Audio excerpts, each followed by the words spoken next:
This episode is brought to you by Cool Cars Engineering, your #1 source for all your hydraulic needs. Hey everybody, welcome back to the channel. Billy at Gym City Welding.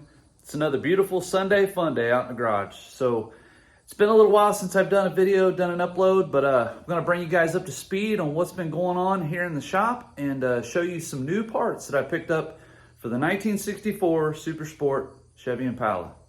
So here we go. All right, so let's bring you up to speed on what's been going on behind the scenes here at Gym City Welding. So first things first, upper trunk shelf.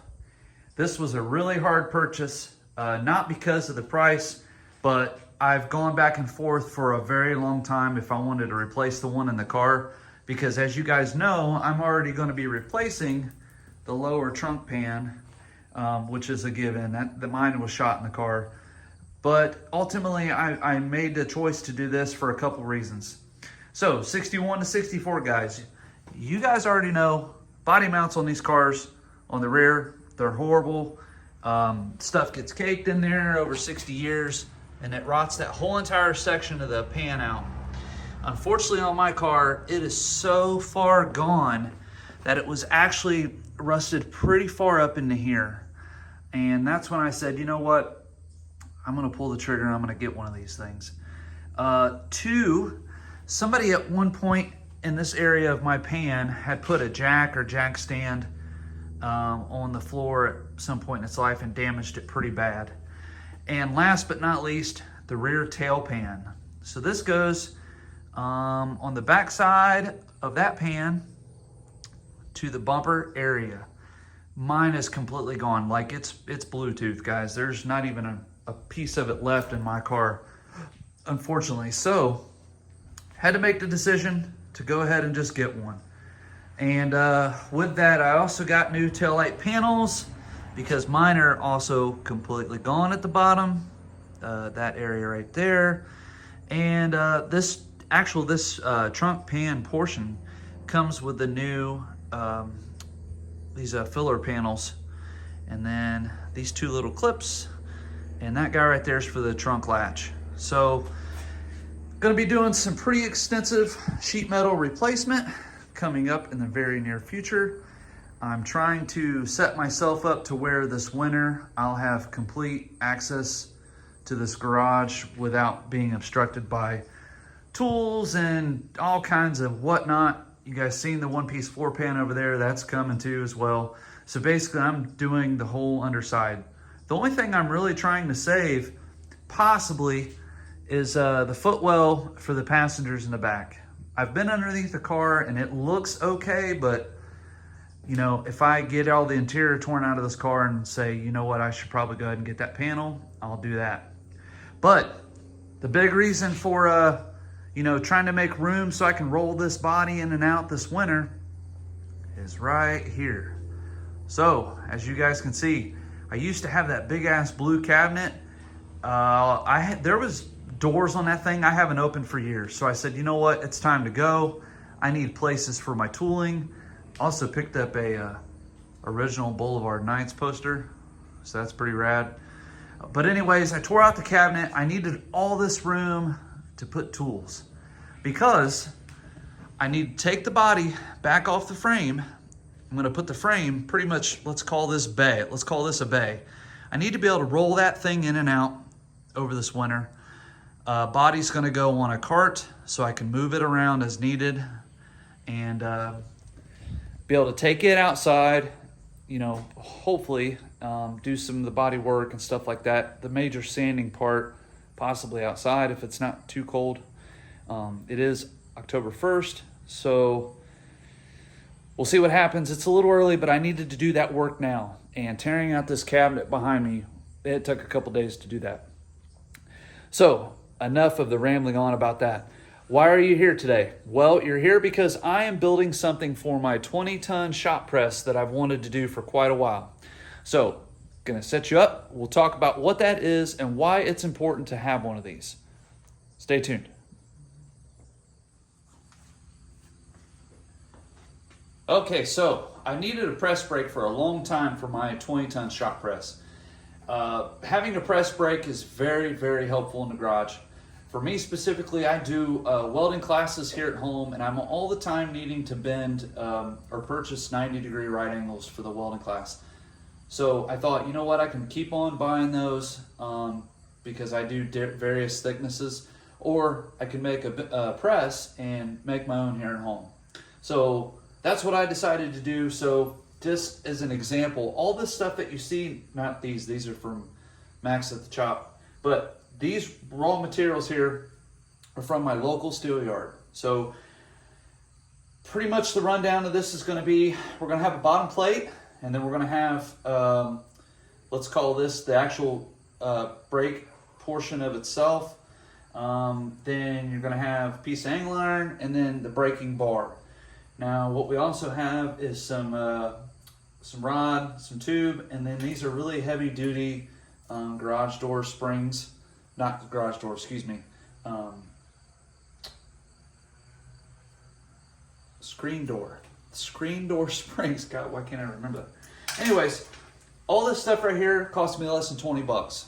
So for $20, I can build a sheet metal brake and have it on my 20-ton press and bend, you know, stuff as thin as probably, I don't know, 22 gauge, and it's probably as thick as maybe quarter inch. I don't know. We'll see. I'll put it to the test. We'll see what happens. But that's the idea. So today I'm going to build a press brake for the 20-ton Harbor Freight shop press. Okay, so let's go over the components. So first thing is going to be the bottom plate. So I picked up a 1/4 inch by 5 inch in width piece of steel plate, and then I also picked up a 2 inch piece of C-channel, and it looks like it's going to be 1/8 inch wall, which is going to be fine because it's going to be backed up by the 1/4 inch base plate. So the idea, okay, follow me. The opening of the Harbor Freight press is 22 inches, okay? I've got this way bigger than it needed to be, but that's what the lengths were when I, bought this stuff. No big deal. The idea is that we're going to center this on the plate itself. I'm going to take this piece of angle iron, which happens to be 1.5 inches by 1.5 inches by 3/16. That itself will sit in the C-channel. Try to get it centered as best as you can. We're not building submarines here, okay? Just super simple. Then I bought this bar. This is going to be the actual brake bar. So this one comes in at 3/8 and it's 2.5. Keep in mind, guys, yours at home does not have to be the dimensions of everything that I'm showing you here. This is just for you to get an idea on how this works. Okay, so this is the actual braking bar that's going to put the 90-degree bend or whatever degree bend I need into this sheet metal. Next, let's see, 3/4 inch round bar goes like that. Then I bought a piece of, a piece of 13/16 tube, and then these are just, like I said, screen door springs. They're heavy duty. All you have to do is cut the looped ends off, and what you're left with is the basic spring itself. This will slide over that. And then the tubing itself, of course, I'm going to have to cut these down smaller to weld to the actual bending bar itself.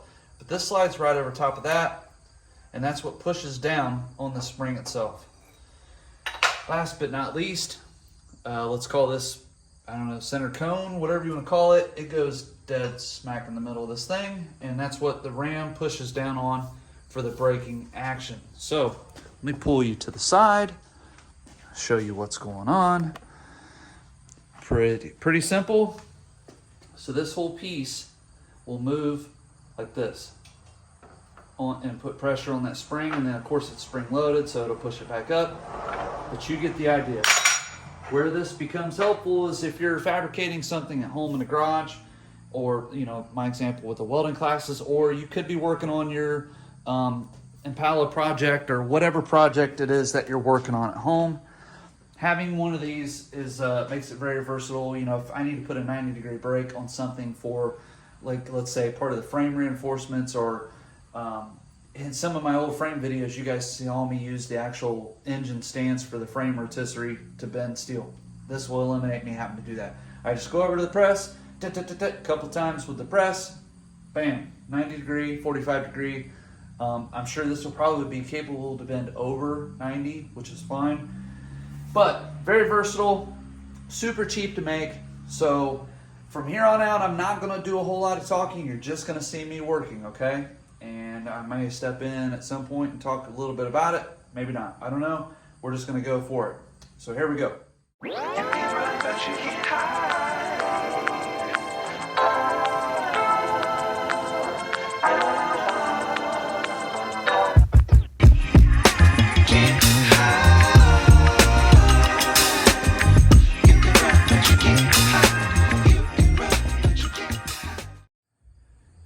Okay, so here's the idea behind this whole entire setup. I've got a sacrificial plate in there just to show you, how you would feed material into the setup. But you get the idea. It's pretty straightforward. All that bar does is put the brake on it. Of course, everything I've cut, I've measured out. The loose opening inside of the actual machine itself is roughly about 22 inches. And of course I cut everything on the base to 20 inches. So the plate itself is 22 on the bottom. This guy right here. Everything else has been cut to 20.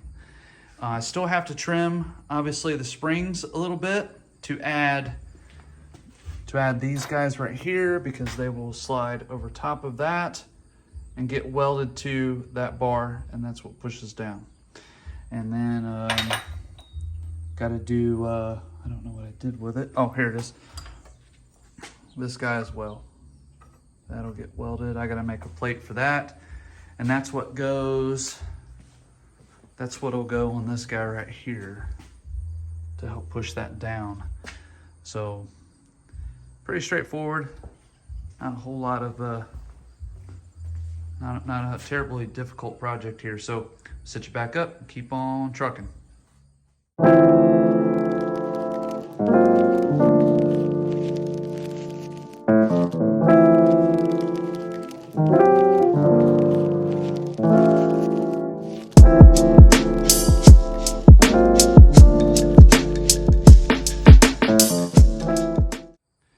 So here we are mocked up for the next step. So I'm trying to figure out how much I want those springs to compress. As you can see, this bar is even with those those side tubing. So I'm pretty confident that that thing will compress those springs down far enough. And if it doesn't, then I can always change the mounting location of that bar. But you get the idea. Pretty straightforward. Pretty simple design.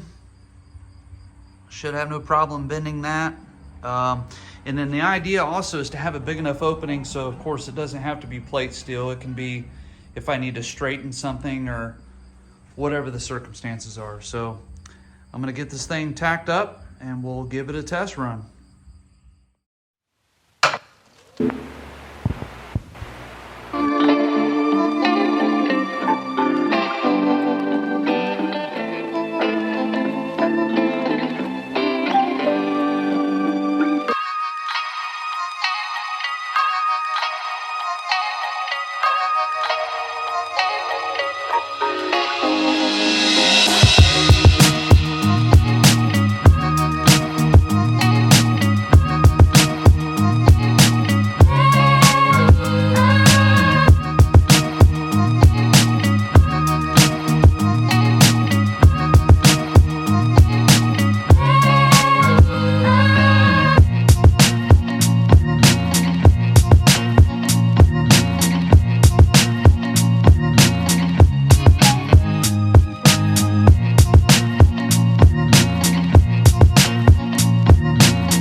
right, ladies and gentlemen, so there she is, all set up in its fixture there. So I don't know if that showed up in the time lapse. I can't remember if I recorded that or not, but there you go. Something for it to press down upon, keeps it centered in the jig. Also something to take note. Let's see if it shows up. Yep, I got feet there. Feet there, well, more or less guides. They're actually on the front and the back side. That way it keeps it centered and this thing prevents it from sliding out. So let's bend some metal. All right, so now we're gonna try out this thing and make sure it works as it's supposed to. Just word of caution when you're doing this kind of stuff. Safety glasses, sharp metal, wear you some gloves. This is probably 1/8 inch plate, just a scrap piece of plate. I don't imagine that I'm gonna get a perfect 90 on the first bend just because I'm not used to the machine, but air's hooked up, so let's give it a go. Here we go.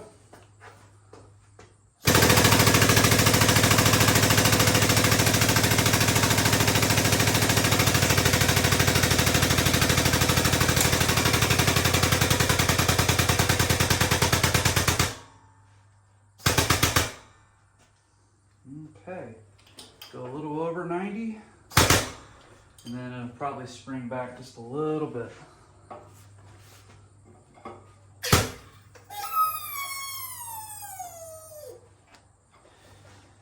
right, let's see what we got on the first piece.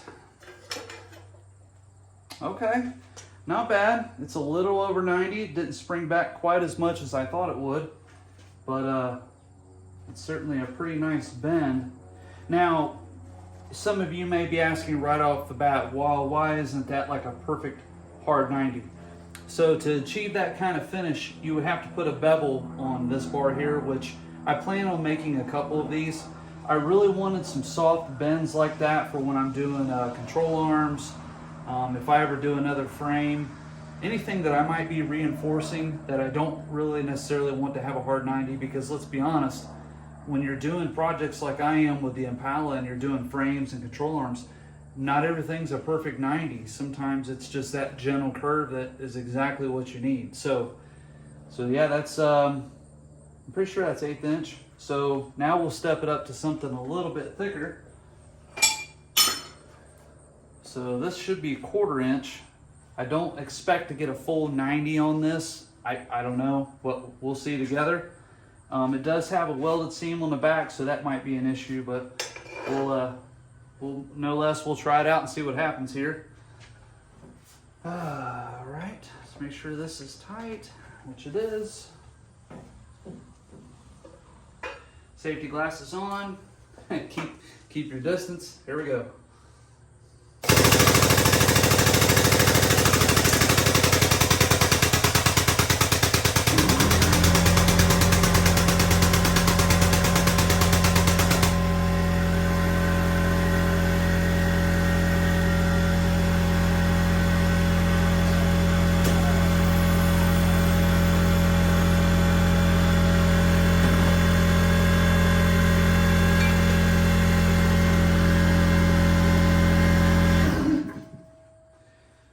So I shut that off. So of course it's not a perfect 90, but I mean, that's, you know, it's putting a lot of stress on it.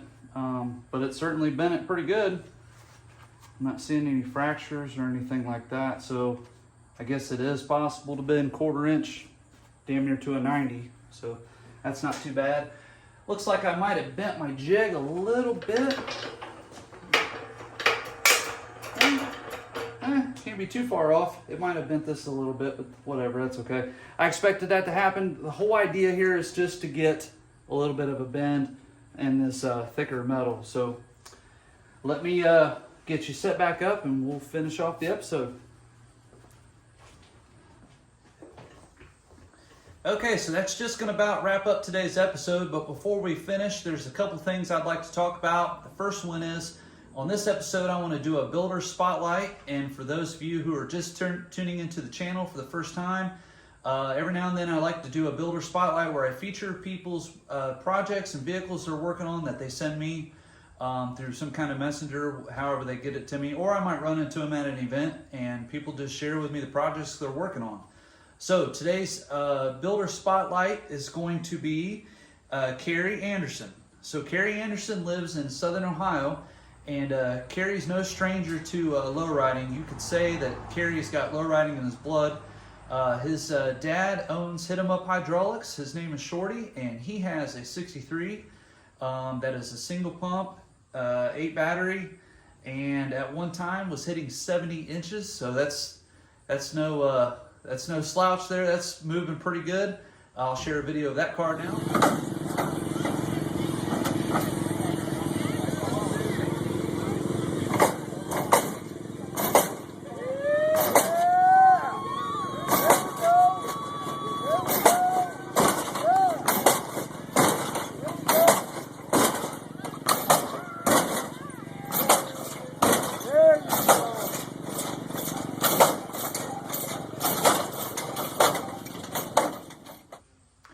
So Carey's working on an Impala himself. He picked up a 64. You can see here it's on the back of the trailer. That thing is pretty cool, man. It's a really cool find you got there. Carey's doing everything. He's put the body on a rotisserie and doing all the body work himself. Even sandblasting the car, which I really need to do that to this car, but maybe someday, we'll see.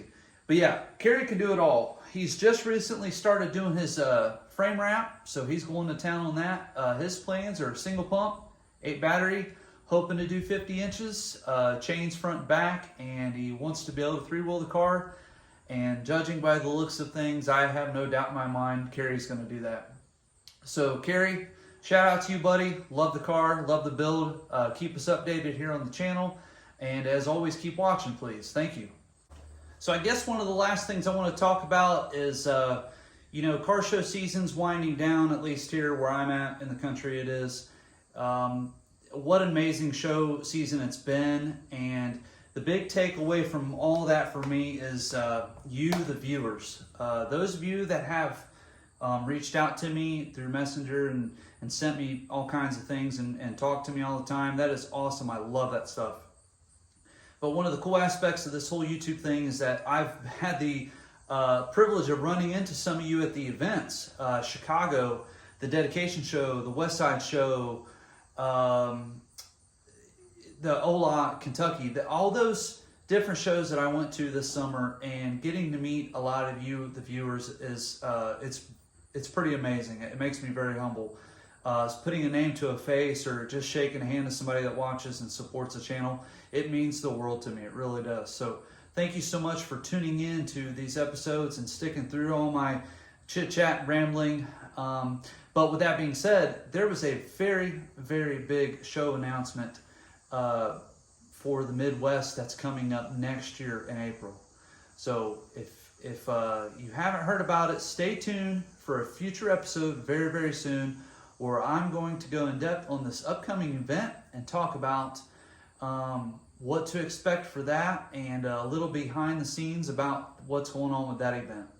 So as always, thank you so much for watching, liking, and sharing, and subscribing. Please share and like and subscribe. That helps me with the YouTube algorithm and gets people here so they can see what we're doing and learn how to do stuff like this and make those dreams happen at home in their own garage. So again, take care. We'll see you next time. God bless. Have a great week.